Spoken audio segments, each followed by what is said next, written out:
Hatred and madness will never heal a wounded heart. Maybe it's just all he's capable of right now. Revenge is a fool's errand. Yeah, I know. Cool.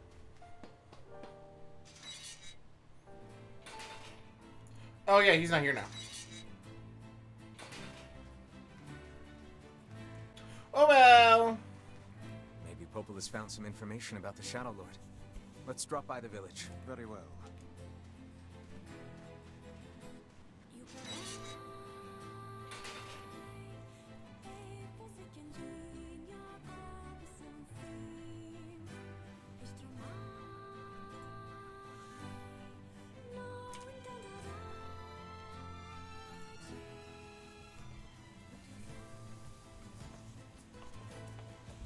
You know, I've been thinking, why was a shade hanging out with a machine?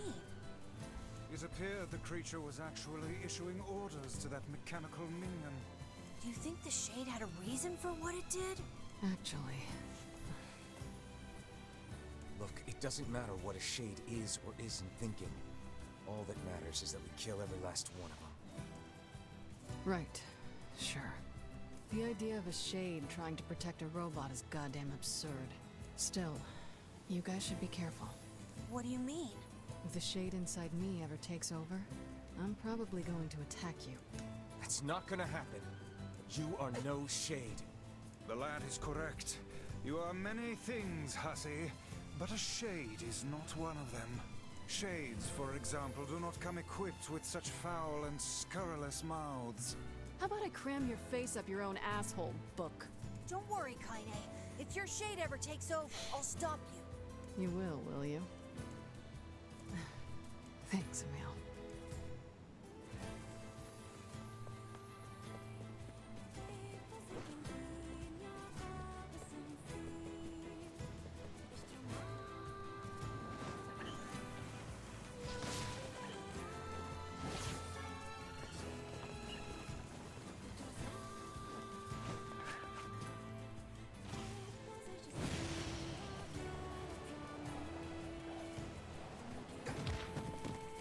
Ow! How much more Nier? Another 2 playthroughs? Including this one? So, up until Friday, pretty much.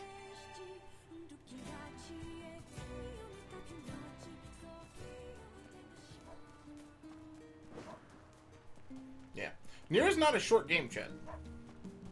By any stretch of the imagination. Although, depending on how fast we can blitz it, we might be playing Monster Hunter tomorrow. I don't know. We'll see.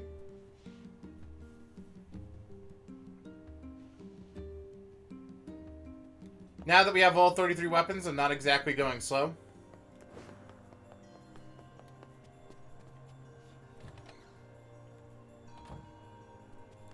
Learned anything new about the Shadow Lord's key, Popola? You know, I was just going to talk to you about that. You remember the Eyrie, right? That depressing shell of a village? Not so much anymore, it sounds like. I just got this letter from the village chief. Have a look. Woo! Sacrifice. Isn't that the name of one of the key fragments? That's right. I've been trading notes with leaders from every town in the land. You're amazing, Popola. This entire affair strikes me as a bit too convenient. I'm afraid Grimoire Weiss is correct. What do you mean? The area has been shut off from the world for years. And now they've not only opened trade routes, but they freely exchange information about the Shadow Lord. I agree. It seems rather unnatural. And dangerous. You're overthinking it. Besides, I don't care if it's dangerous. I won't get Yona back by just sitting around and waiting. If there are shades there, I'll just kill him and be done with it.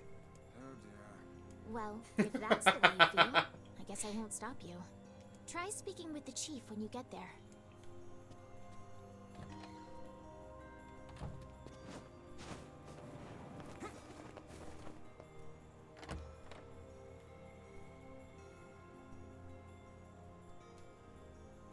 Yo, thanks for that work.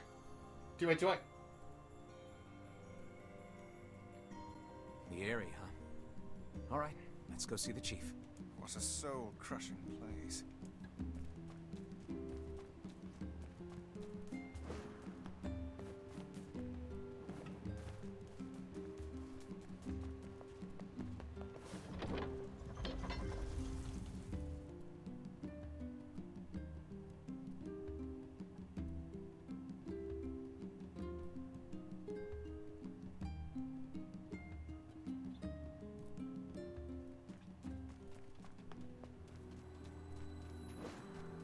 I cannot fathom that village setting up a mercantile. They must have truly opened their minds. Yeah, I have my doubts.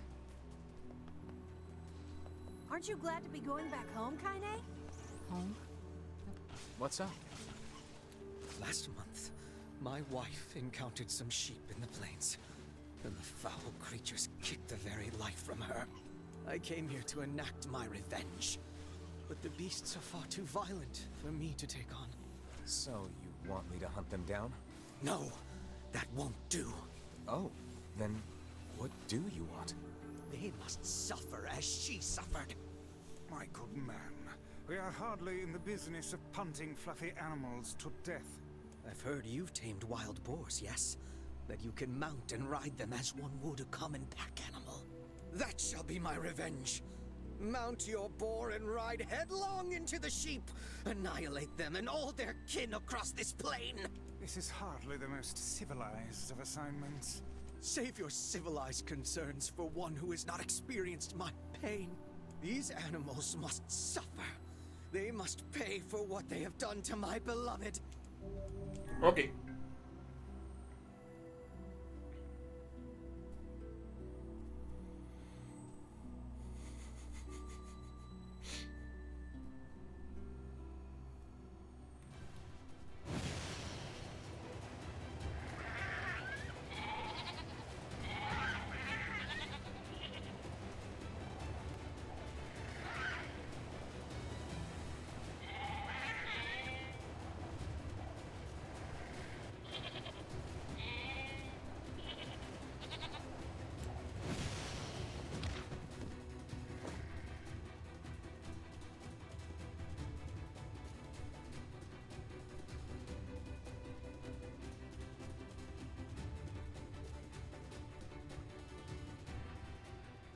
Thank you. I'm sure my wife sleeps easier now. Here is your payment. Well, if you wish to give it another go, I will be here. I could be making money by doing this the whole time. Oh my god.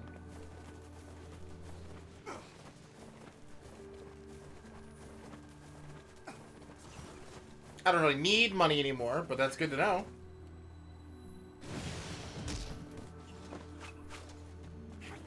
Okay, we're just gonna roll.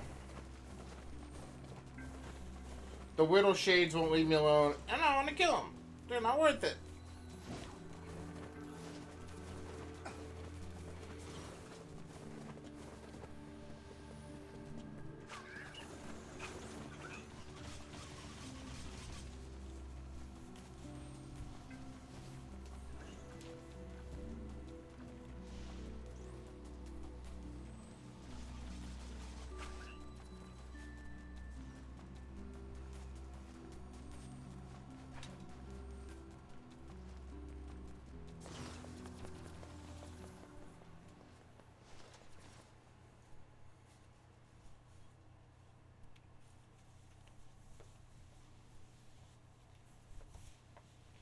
The God, welcome to the stream. Hope you're doing well. Welcome, welcome.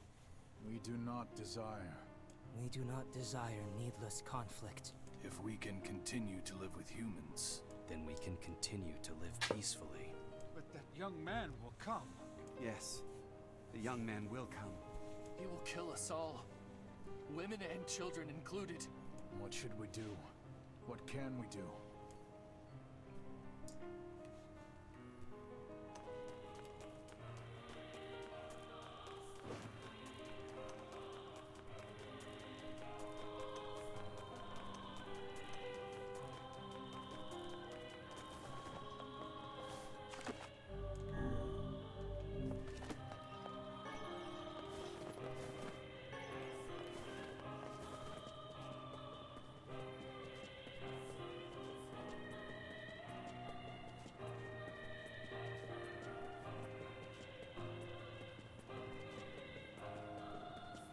Back up top to go visit the village chief. Bump.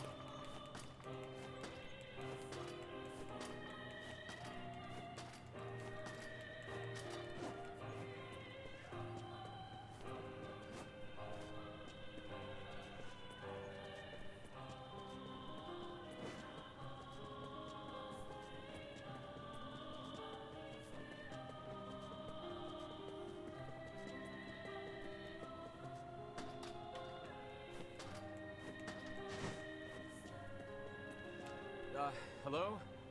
We're here from Popola's village. It's all over. We came to ask about the letter you sent. Our days are numbered. Our village is doomed. As cheerful as ever, it seemed. You're the one who wrote the letter, right?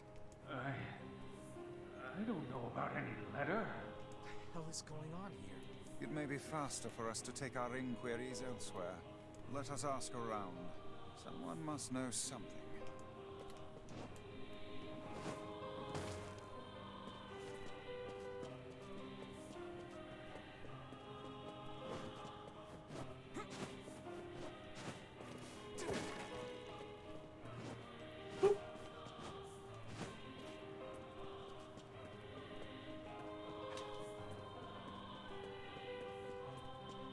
Where's the ladder? Am I just dumb? I'm gonna have to be, but there it is.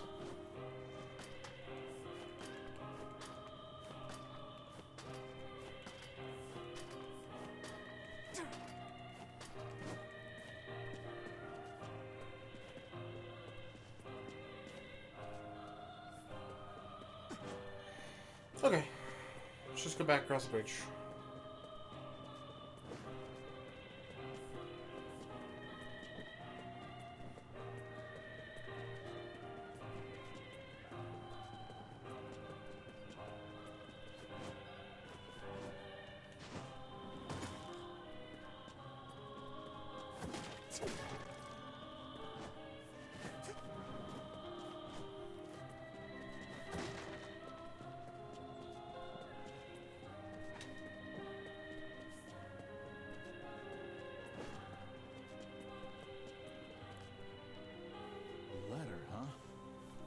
Yeah, I think I heard something about that.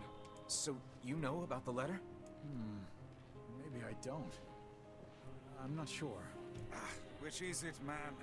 Oh, and if I may ask, are you friends of Kaine? You could say that. Ah, I've heard the rumors. Here to hunt shades, are you? Indeed. Our aim is to defeat every last one. Every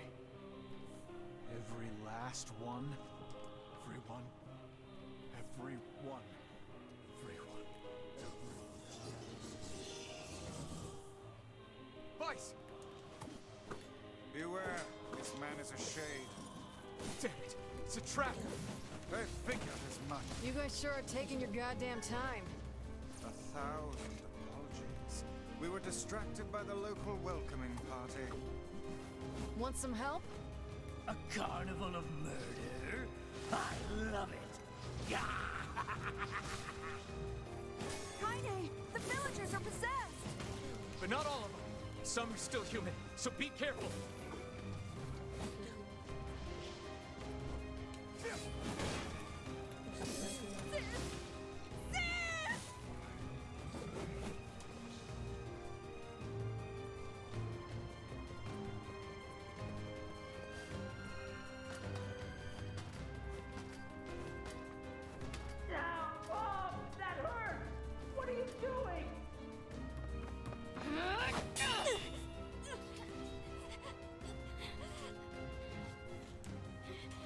Get out of here!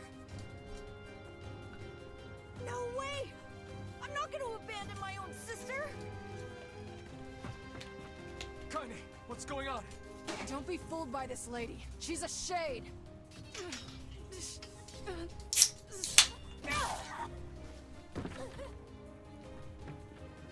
No! No!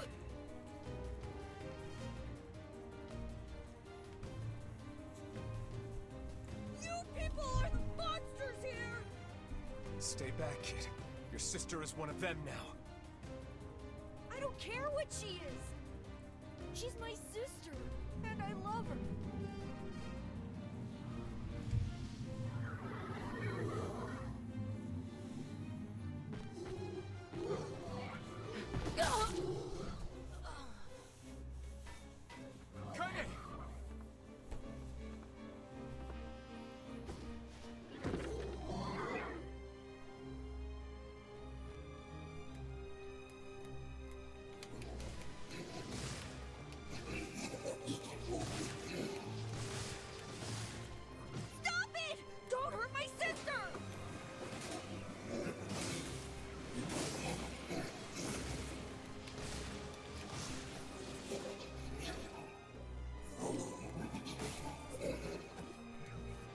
What madness.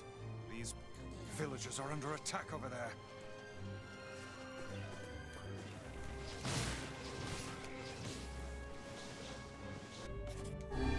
It's all over.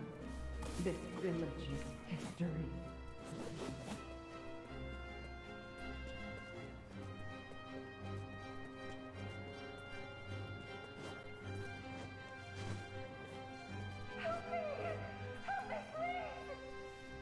What could those black swirls be?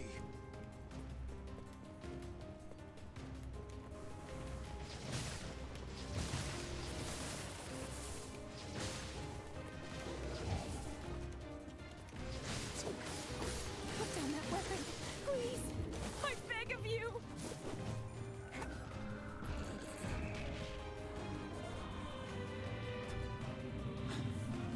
What's happening?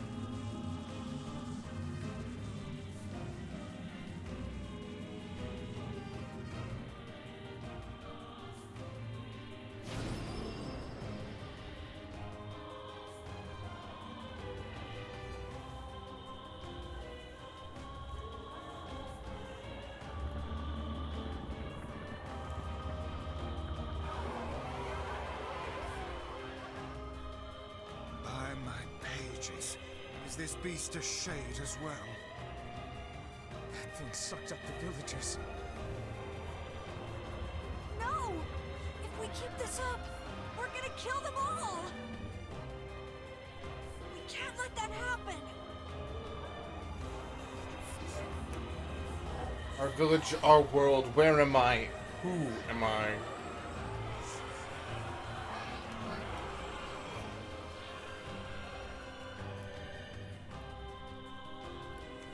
I feel something from within the creature.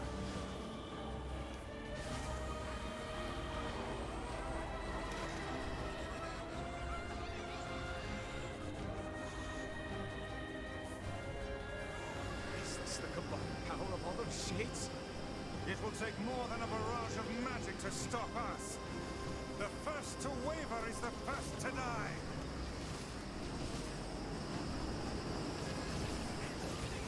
I sense magic coming from the center of that eye.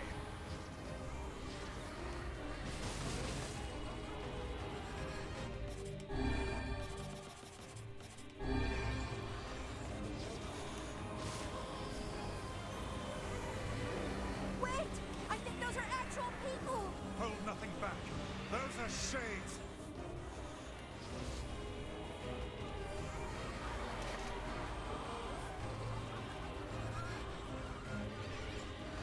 The surrounding tentacles appear to deflect magic. Such speed!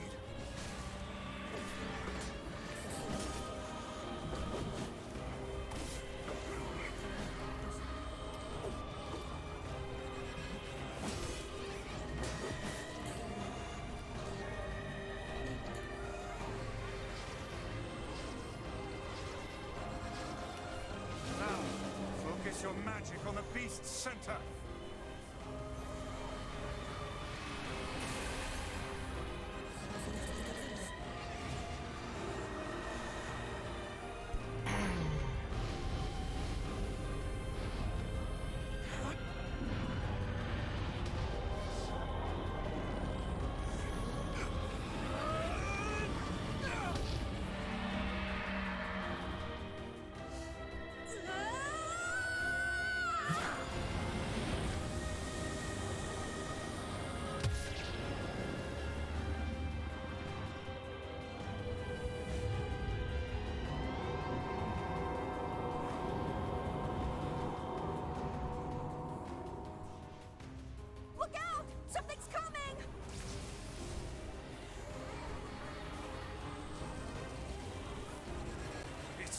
point is located around the back. Try attacking it from above. I'll try to pin it down! Emil! Emil! I'll keep it busy! You should be able to attack! From behind! Go around and get it! Please, hurry! Emil can handle this. We must circle behind the creature at once.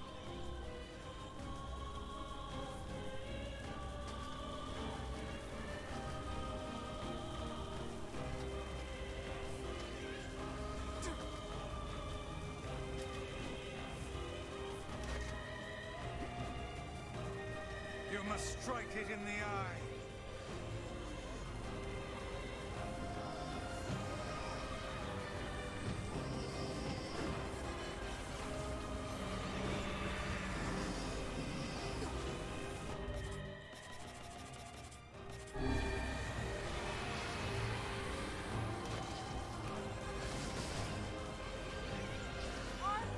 Are you there yet?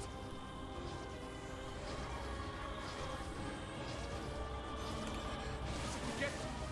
It is escaping to the inner level. I'm coming! Gotta catch my breath. Careful, Emil. Won't help anyone if we lose you here.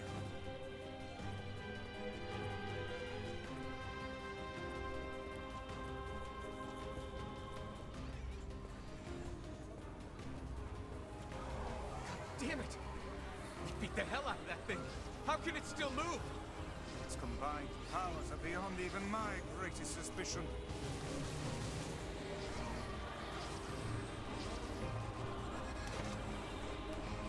Come on! Help me take it out! I'm on it.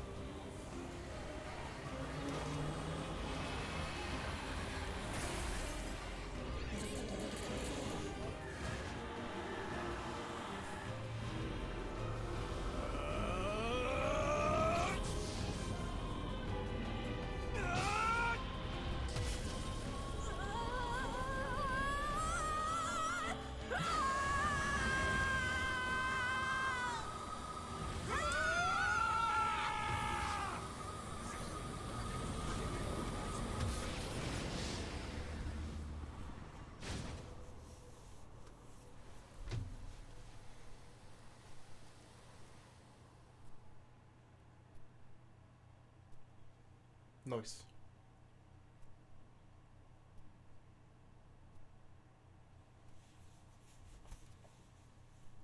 Emil! Emil, wait!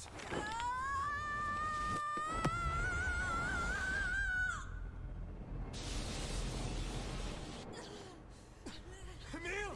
He's gone. His instincts have taken hold. The ultimate weapon is being deployed. Ah, fuck. This ain't good, sunshine.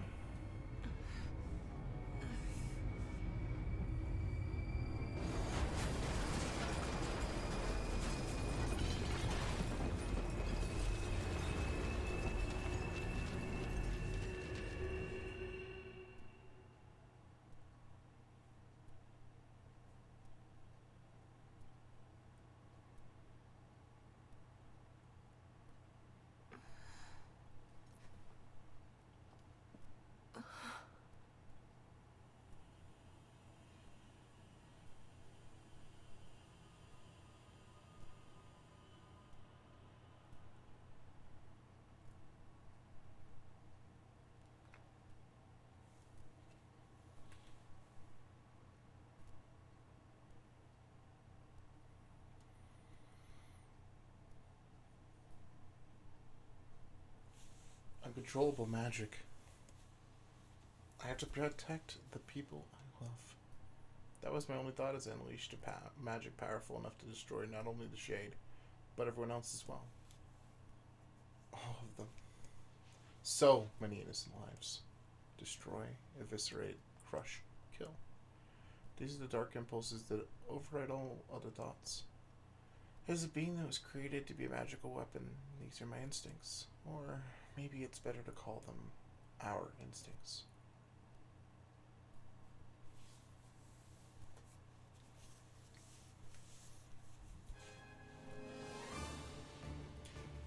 klaxon sounds from deep within the bowels of the laboratory.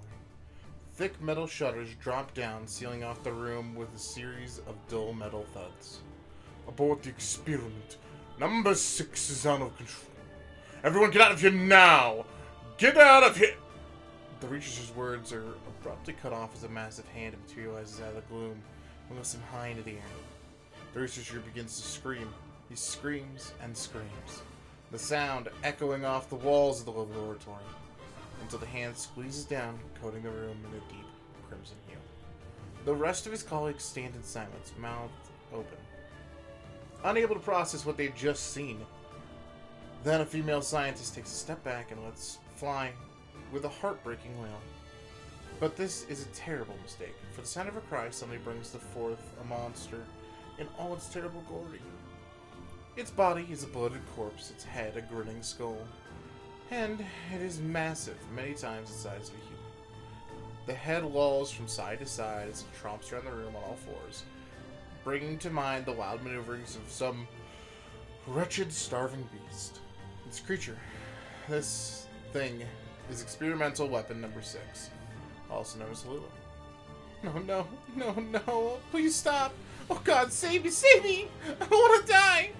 One by one, the maddening cries of all the researchers are silenced.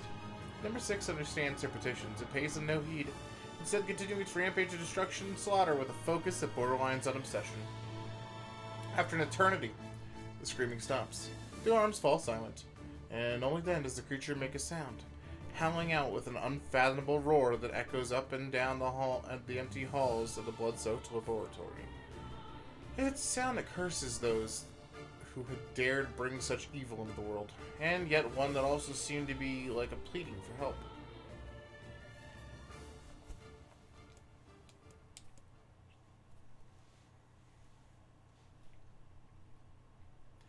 Two sets of footsteps echo in an otherwise silent corridor on the first level of the laboratory.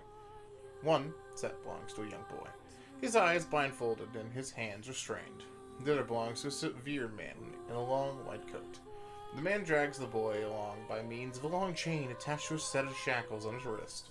Rubble is scattered here and there across the floor of the corridor, making the journey an exceedingly difficult one for the boy who cannot see. Excuse me? Could you please walk a little slower, sir?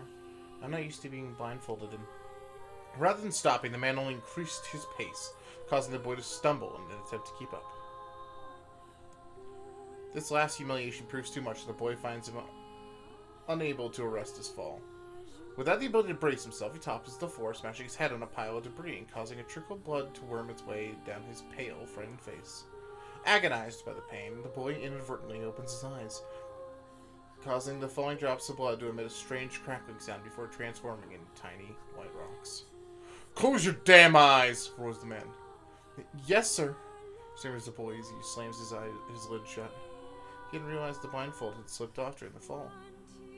But now he keeps his eyes squeezed shut so tightly that sparkles appeared against the black of his vision. The boy's Emil, also known as number 7. He's a magical weapon whose eyes are capable of turning to stone anything that falls under their gaze. "Don't look at me," barks the man. "Never look at me." "Sorry, sir, I'm looking at the ground now. So if you just hand me the blind..." Instead of waiting for it to finish, the man extends one foot and presses Emil's face to the floor with a heavy black boot. "Sir, stop! You're hurting me." "I told you to keep your eyes and your mouth shut, so do it." The man knows this boy. His weapon could wipe him out with a single glance, and yet subduing him in this way gives him a sense of relief. After making certain the boy is sufficiently cowed, the man leans down, retrieves the blindfold, and knots it tightly around the boy's quivering head. "Right. Then, on your feet. Let's move." Emil staggers to his feet, trying to ignore the red liquid oozing down his face. The blood doesn't matter. The pain doesn't matter. All that matters is finishing the job they had set out for him to do. The second level of the laboratory is even worse shaped than the first.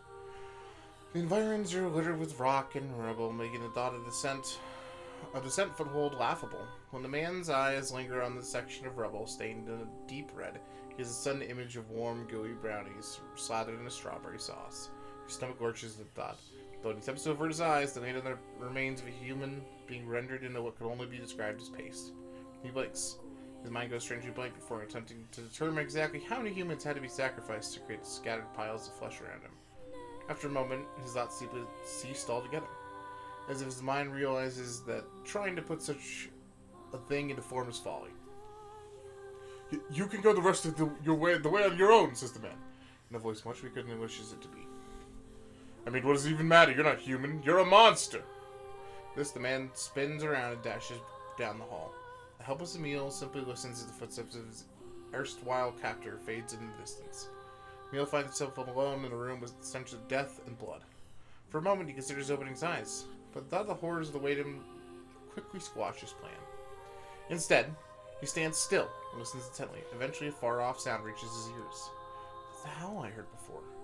Emil resumes walking, using the sound of a distant voice to guide him, almost as if we're calling him home. By the time Emil reaches the third level, he's moving on memory as much as sound. His hands and face are covering fresh wounds from numerous falls, but every time he thinks about giving up, his mind returns to his sister. We studied together, we ate cookies together, we cried together, we laughed together. Sometimes I was the only one that got yelled at, and so I was never lonely. Our being together allowed me to stay strong. For Emil, his sister is all he had to live for. So holding that feeling close to his chest, he presses on, one slow step after another. Finally, Emil finds himself drawing close to a certain experimental chamber in the deepest part of the laboratory. The howl is very close now, and he touches the switch that controls the door. He thinks about his mission.